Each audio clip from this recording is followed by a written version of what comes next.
ಜನ ವಿರೋಧಿ, ರೈತ ವಿರೋಧಿ ವಿದ್ಯುತ್ ಕಂಪನಿಗಳ ಖಾಸಗೀಕರಣವನ್ನು ಕರ್ನಾಟಕ ಸರ್ಕಾರದ ನಿರ್ಧಾರವನ್ನು ಖಂಡಿಸಿ ಕರ್ನಾಟಕ ರಾಜ್ಯ ರೈತ ಸಂಘ ಹಾಗೂ ಹಸಿರು ಸೇನೆ ಡಾಕ್ಟರ್ ವಾಸುದೇವ್ ಮೇಟಿ ಬಣದ ವತಿಯಿಂದ ನಾಯಕನಹಟ್ಟಿ ನಾಡ ಕಚೇರಿ ಮುಂದೆ ರೈತರು ಪ್ರತಿಭಟನೆ ಮಾಡಿದರು.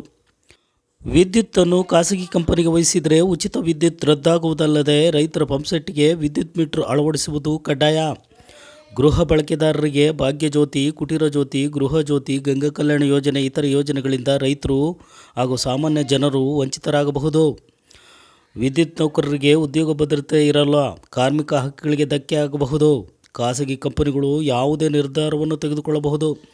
ಇದರಿಂದಾಗಿ ರೈತರು, ಸಾರ್ವಜನಿಕರು ಸಂಕಷ್ಟಕ್ಕೆ ಸಿಲುಕುತ್ತಾರೆ ಎಂದು ಪ್ರತಿಭಟನೆಕಾರರು ದೂರಿದರು.